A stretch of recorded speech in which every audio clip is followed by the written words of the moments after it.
Hello and welcome to The Slow Burn. I'm Dr. Elena Brooks, your AI-generated guide, and this is the official show of Paper and Wax, where we slow down long enough to find what matters most.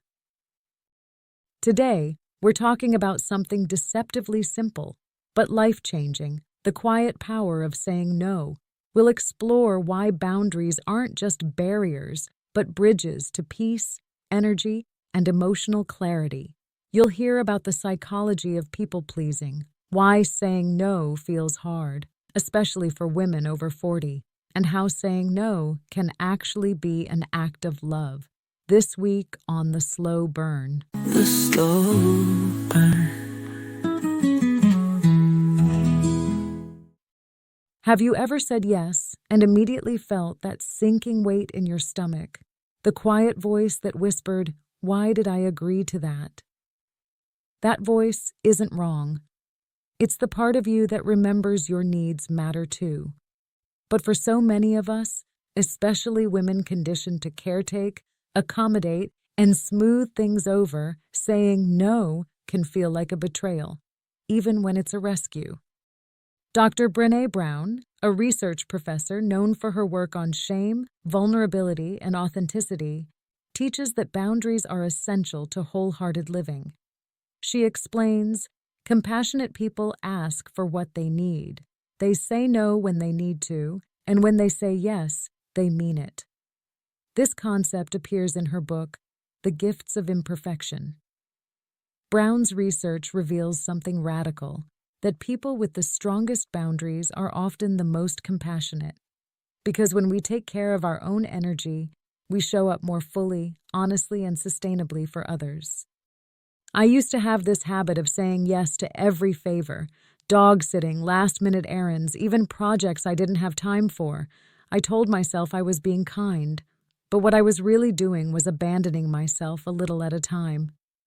It wasn't until I started practicing micro-boundaries, things like, "Let me check my calendar and get back to you," or "I wish I could, but I need to rest tonight," that I realized how powerful a soft, firm no can be. You've probably heard of fight, flight, or freeze, but there's a fourth trauma response: fawn. This term, introduced by therapist Pete Walker, refers to people-pleasing as a survival strategy.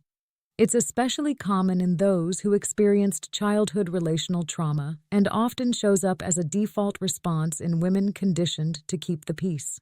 In practical terms, fawning might sound like, "Oh, no worries, I'll handle it.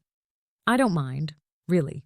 Or the classic, "It's totally fine, I wasn't busy anyway," even when you were. Fawning can become a reflex, one that erodes boundaries over time. But here's the truth. Boundaries don't hurt relationships. They clarify them. They protect them. Let me highlight a real-life voice in this space. Therapist and best-selling author Nedra Glover Tawwab has built a platform around teaching people to define and maintain healthy relationships. In her book, Set Boundaries, Find Peace, she reminds us, you don't have to explain your boundaries. They don't need to be justified to be respected. That simple truth has resonated with millions. And it's true. A full sentence like, "No, I'm not available for that," without 1,000 apologies or a full backstory, is enough. Here's a fictional composite story I've written from real patterns seen in many women. Joanna was everyone's go-to. She hosted the parties, remembered the birthdays, and picked up the slack at work. People said she was generous, but Joanna felt like she was slowly dissolving. Her evenings were booked, her weekends packed, and her smile, often fake. It wasn't until Joanna fainted during a conference, her body literally forcing a pause, that she realized she had nothing left to give because she hadn't left anything for herself. Her healing didn't start with rest. It started with one awkward, powerful word: no. She began saying no to things that once felt mandatory.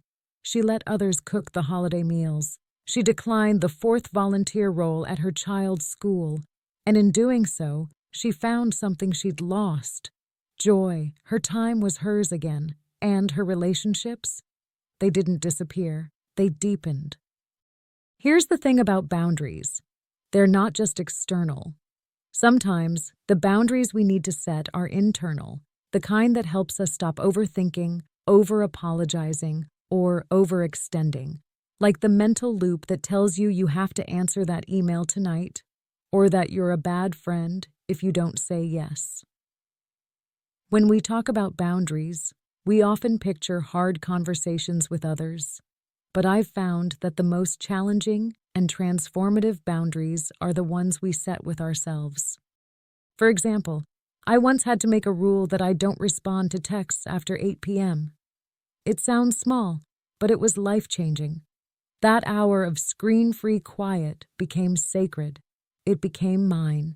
And yes, at first it felt awkward. But guess what? People adjusted. Because when you respect your own boundaries, others learn to as well. Here are some scripts you can try. Thank you for thinking of me, but I need to pass. That's not something I can commit to right now. I'm not comfortable with that. I'm working on protecting my time and energy. Thanks for understanding.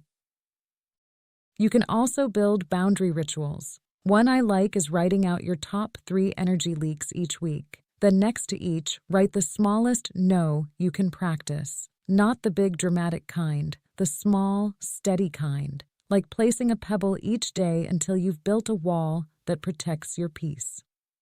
One of my personal rituals? I light a candle when I need to say no to something that feels emotionally charged. It reminds me that holding space for myself is sacred too. Here are some journaling prompts you can try. Where in my life am I saying yes when I mean no? What am I afraid will happen if I say no? What do I need more of right now, and what might I need to decline in order to make space for it? These aren't easy questions, but they're powerful ones, because at its heart, a boundary is just a decision to honor your truth, not to harm, not to reject, but to protect, to preserve, and maybe even to bloom. This week, I challenge you to say one gentle but firm no, just one. Maybe it's skipping a meeting that drains you. Maybe it's choosing rest over a last-minute invitation. Maybe it's leaving a group chat on mute. Whatever it is, say it. Kindly, clearly, without guilt. Then, notice what happens. Not just in others, but in you. The space it creates. The calm that returns. If today's episode resonated with you, I invite you to consider bringing simple rituals into your life with paper and wax. Whether it's journaling or meditation, our monthly rituals help you reclaim calm, clarity, and creative spark. You can subscribe for 3 months, 6 months, or a full year, and every plan includes a beautifully crafted journal or candle, weekly guided sessions, and access to our exclusive online members space. Use the code FIRSTSTEP20 to get 20% off your first subscription. Until next time, I'm Dr. Elena Brooks. Take care of yourself.